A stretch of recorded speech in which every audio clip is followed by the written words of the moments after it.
Hey everybody, welcome to Art of the DM, a Dungeons & Dragons podcast that gives you a free adventure along with some tips and tricks to help you with your game. This is episode number 2, The Hunt. In this episode, let's talk about the fun of D&D. I've said it before and I'll say it again. As a DM, your job is to give your players a fun time. Everything else should be in service of that. However, I do feel there are two types of fun in D&D. As a DM, you will need to decide which of the two you focus on. You could call it either short-term versus long-term fun. Another more pretentious way of phrasing it might be the temptation of power versus the triumph of survival. In short, the question of this podcast is, how difficult should you make your game? There's a theory out there that you should give your players everything they want. Give them lots of encounters as a way to let them level. Give them lots of treasure and magic items to make them more powerful. After all, D&D is a game of wish fulfillment. Your players may definitely appreciate this for a while. In my experience, campaigns like these tend to fizzle out. There comes a point when your players become totally unbalanced in relation to the world they inhabit. The challenge rating system becomes useless. Encounters either become ridiculously easy or result in total party kills. For about a year now, our group is trying something different. We play in a low magic setting and have set up random encounter tables featuring every kind of monster that can be encountered in certain environments. Using a low magic setting ensures that winning any fight is due to characters and not a magic item. My players are no longer able to simply blow enemies away with a bit of fireworks. Now, when they win a battle, my players feel good about their characters and the strategy they employed. Random encounter tables not only save me time as a DM, they also force my players to work together and plan ahead. In any adventure, they have to accept that they may either encounter enemies that are too strong for them, or groups of enemies that are simply too big. Life is not fair or unfair, it's simply life. Things can happen, and you'd better prepare. The downside of all of this is that your players can die. A lot. The upside is that as they survive and get stronger, they know that they earned all this and that they get more invested in your game as a player. This is the long-term fun that I referred to at the start of this podcast. It's the pride you have in a character that you built up through hardship and danger. If you're interested in trying this out, discuss this with your players. I have found that most D&D gamers are more than happy to go along with something the DM wants to try, as long as it's discussed with them in advance. Now let's get to the adventure. The way this works is that I tell you the story and narrate any flavored text. Whenever there's an encounter, I'll talk about the possible circumstances, outcomes, and rewards. I'll also include some comments about why I included it and how it ties back to the subject of the podcast. The name of the adventure is The Hunt. It can be used as a follow-up to the previous episode's adventure, A Dark and Stormy Night, but definitely doesn't have to be. Feel free to change anything. The Hunt. Flavor text. You've traveled for weeks now. After your adventures on the King's Road, you cross the Balaliat Mountains and pass into the High Plains.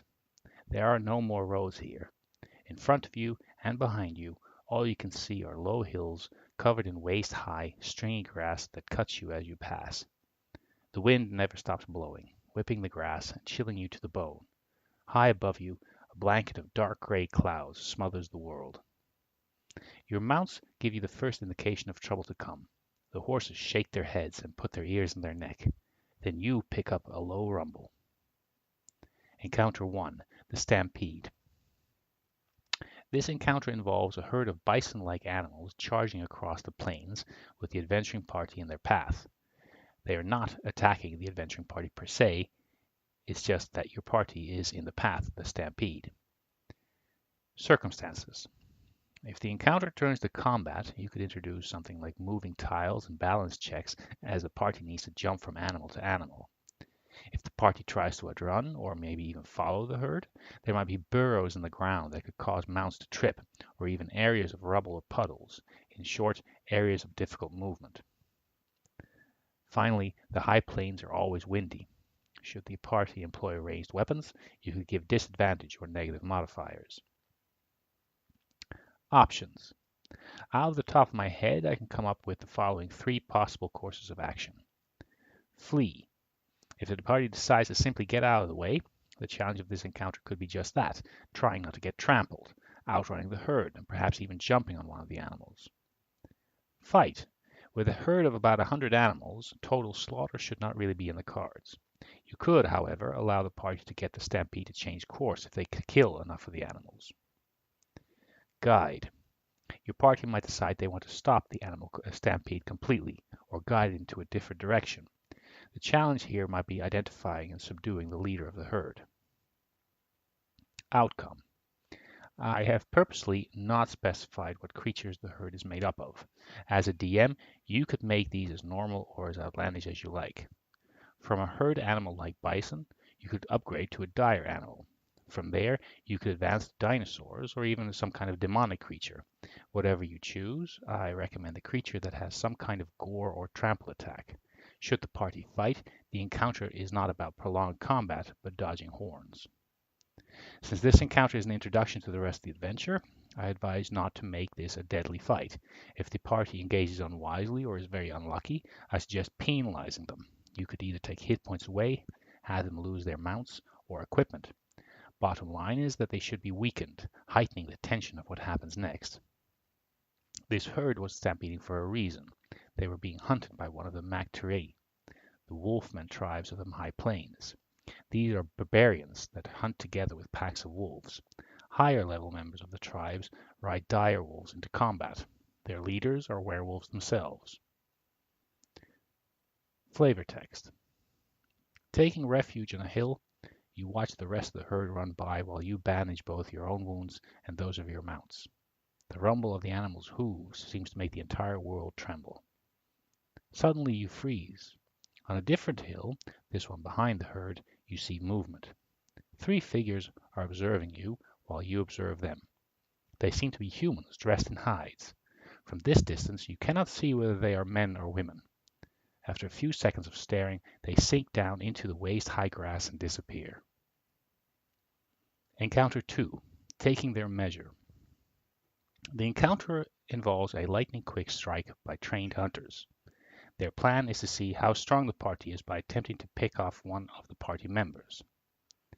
The party is facing a tribe of hunters. They are clever and experienced in the ways of hunting and should be treated as such. Depending on what the party decides to do after you deliver the flavor text, you could emphasize that the rest of the day they know they are being followed. Every minute or so, they can hear a quick whistle from a random direction. Although your players are not able to understand the code, it should be clear that some kind of communication is taking place.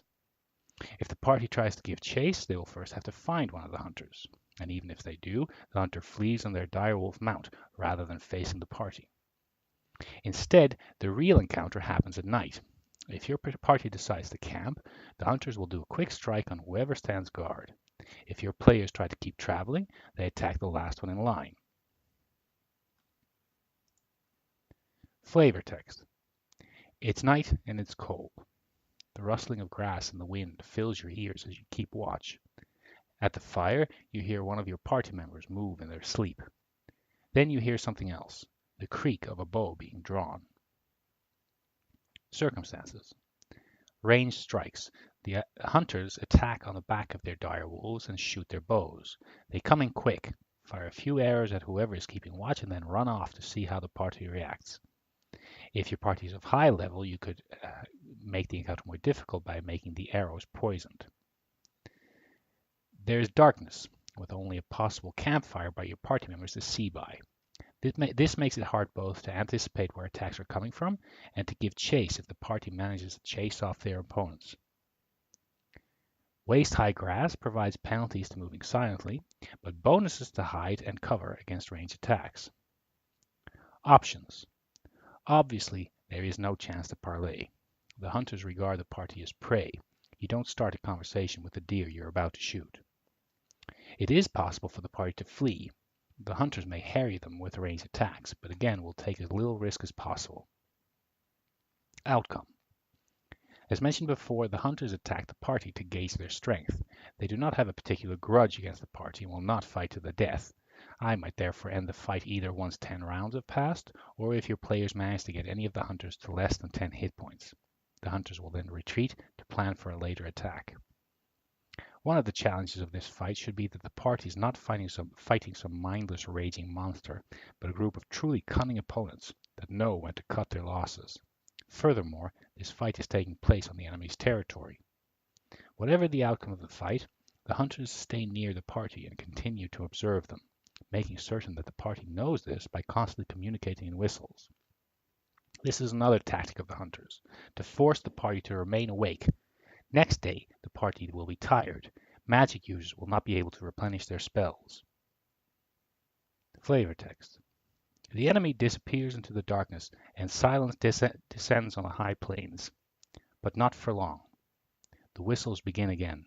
The sounds move around your camp, their intonation rising and falling, sometimes louder and sometimes softer, but never disappearing.